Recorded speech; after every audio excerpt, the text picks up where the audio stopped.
You're right, second row.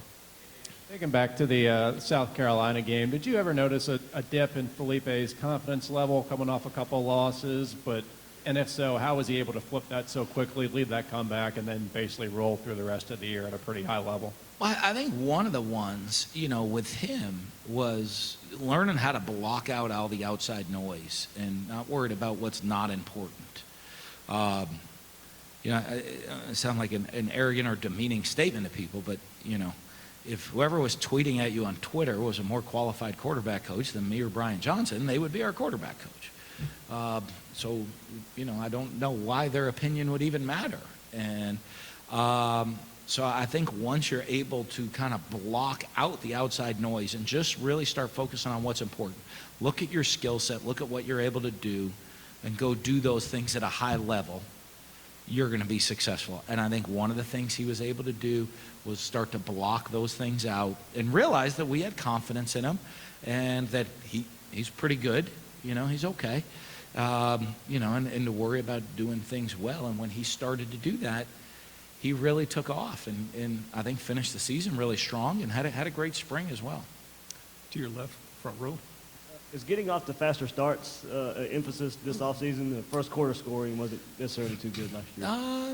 Yeah, we'll see. Mine is more winning, right? Whatever it takes for us to win, and that's always going to change. You're going to win differently with every different team every year. One of the big things you always got to study out is what your team is and understand your team. You know your team better. I think one is a learning curve for us last year. New coaching staff and players understanding what the coaching staff was and what our expectations, as well as the curve of the coaching staff learning the players and their strengths and their skills and what they did, what they could do. I think hopefully, obviously, we know a lot more. Other teams and independent deal and learning how this year's team is learning and we learn a lot faster as we continue to grow and as coaches are all successful. We really think it's a win. I love it. 49-48 and winning 3-0. I'm good either. You're a defensive coach. I think you're winning 3-0. I'm 49-48. Head coach. I'm good with either. 3-0. There's some more time for the offense. There's still more time for the defense. There's more time for the defense. For me, it's To your right. The expectations with your history of working with quarterbacks and how they seem to develop and get better and better year for year, combine those two for 2019 and think people are thinking big things. How do you deal with that? How do you gauge that? Well, I have unbelievably high expectations. I have unbelievably high expectations for our team and the program and all of our players. And I don't know if there's anybody that has higher expectations than I do. So I have no problem embracing expectations, and hopefully exceed the expectations. I think we exceeded expectations last year, and hopefully we do the same again this year. That's kind of what it is. I don't shy away from those things. But you got to learn, and there's different types of adversities. You're going to learn to deal with adversity of success, and you're going to have to learn to deal with adversity of failures. And it's learning how to deal with both of those, and both of them bring their own challenges and adversities that come with them. And our job is to kind of manage the team through both of those. To your left. Dan, can you just talk about some of the emotions coming into the season? You have a year under your belt. Of course, you've been at Florida before, but to have a year under your belt now and to see how this fan base has embraced you and to see what it means to be a Gator day in and day out, just kind of talk about some of the emotions involved with that. Well, I think it's great. I love being the head coach of the University of Florida, the Gator Nation. The passionate fan base, the excitement, that they have. I love, you saw at times last year, with the stadium packing up and the energy and creating that unbelievable home field advantage that you have in the Swamp. I think that's all so important and so critical. And, fortunately, I understand. I've been there before. I've seen it at the highs, and then we weren't all highs in my time there before and understanding how to get through it. But it is. I think it's a really exciting time. I think our fans are hungry to get back to go compete for championships. And, they're a passionate fan base. They love winning, and but I am too. I'm very passionate. I love to win. I love to compete. And so I love being the head coach of the Gators. Front row right here. Yeah, what are you expecting for Felipe in year 2 with you and his development, and what are your expectations for him this season? Well, hopefully, one, he understands his skill set better and how to utilize his skills within the offense, and he understands the offensive system as a whole better to go make plays within that system. And, and to me, in quarterback development is making the less spectacular play. A lot of times spectacular plays happen when guys don't know what they're doing, which is kind of crazy, right? Because they don't really know what they're doing, so they run around and they throw the ball 75 yards in the air and something special happens and everybody thinks that's a great play.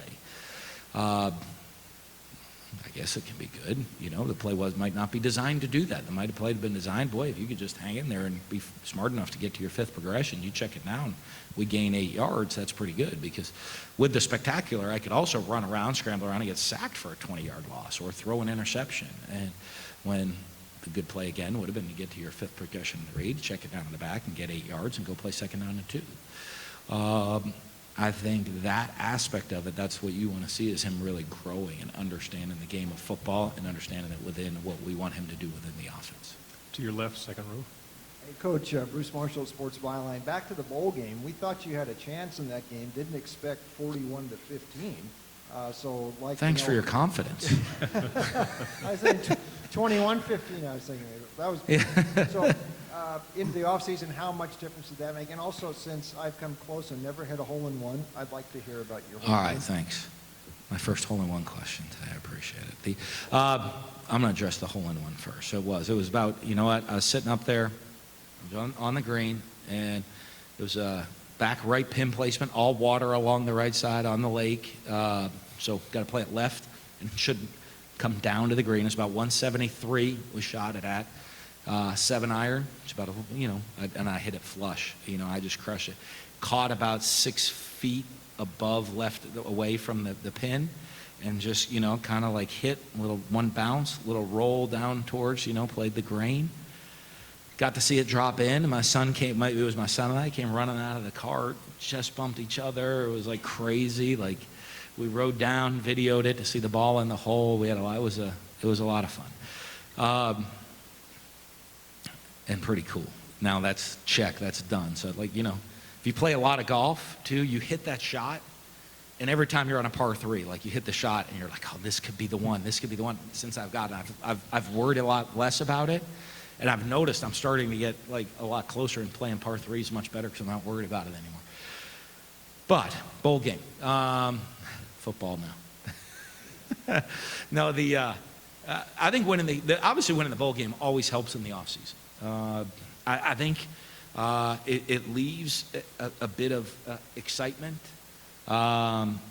leaves a bit of unfinished business of what maybe could have even been better during the course of last season, and that you want to build on. Obviously, I've been a part of 2 national championship teams where it's not really there wasn't much more you could have done.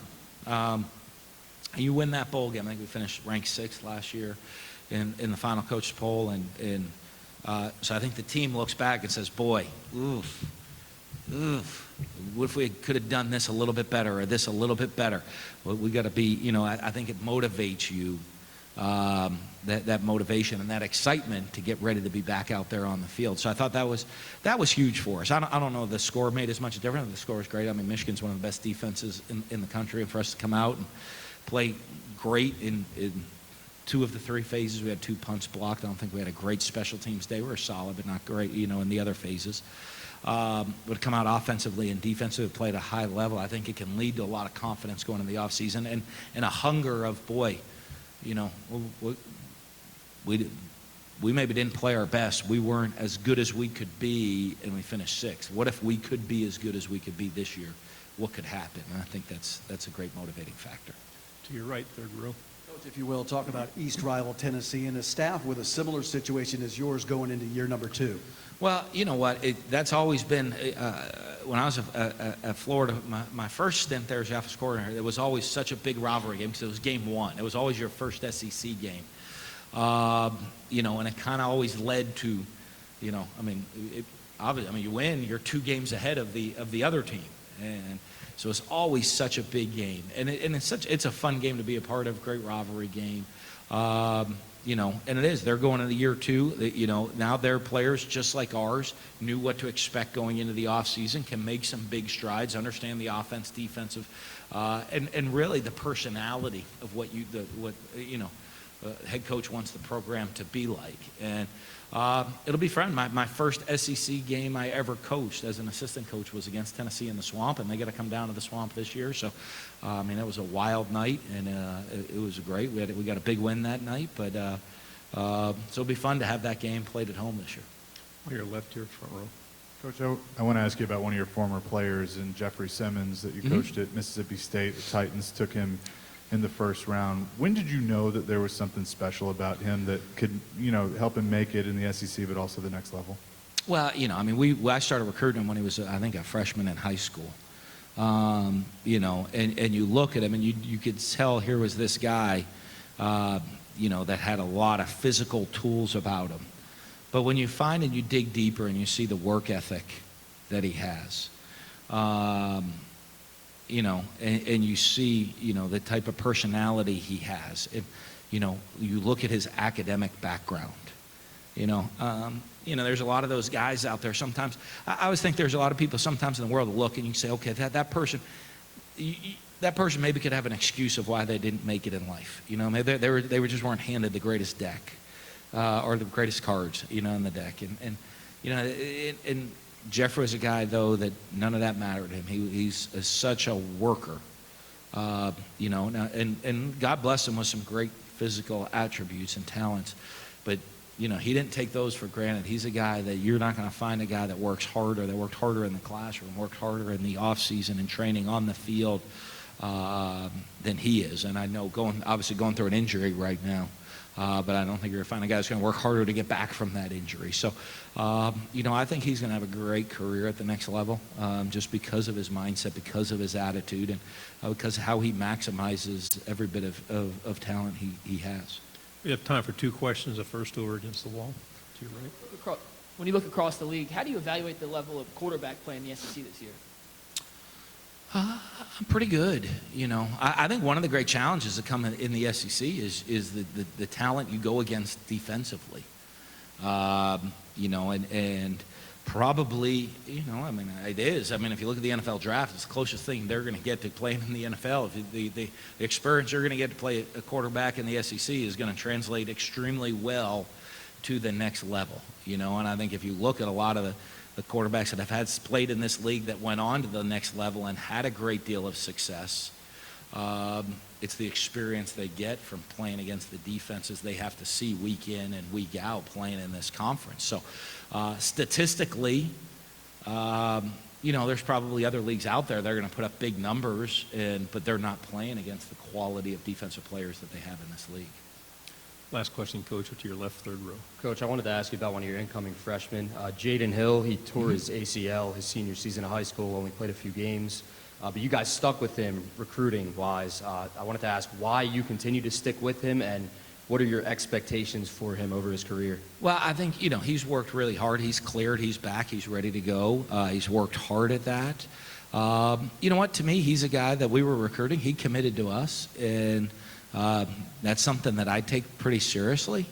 You know, I don't look at our guys and say, hey, you know, you're committed. If you make a commitment to come play for me, that means you're committed as long as you're okay and a great football player. It means you know, it's when I sit there with parents and families and they commit to you, you know, they're committing that they're trusting their son's future in your hands, and that's a commitment that goes beyond football. It's a commitment about every aspect of their life that we're committed to in developing our players. So that was pretty easy to stick with it for him. And, you know, he's a guy that, you know, despite having to deal with an injury, has worked his tail off, done things right, had a good semester in the classroom, has worked hard at rehabbing and worked hard to get himself ready to go on the field. and has bought into our program and understands that. But and hopefully, you know, that also translates for him to understand what commitment means in his life. You know, when if he's committed to be a TV broadcaster or a radio host or an NFL player or start his own company or be an educator or go into politics, whatever it is, that he's going to be committed to that and understands what that commitment can mean to your success if you buy into it long term. Thank you, Coach. We appreciate your time. Thank you.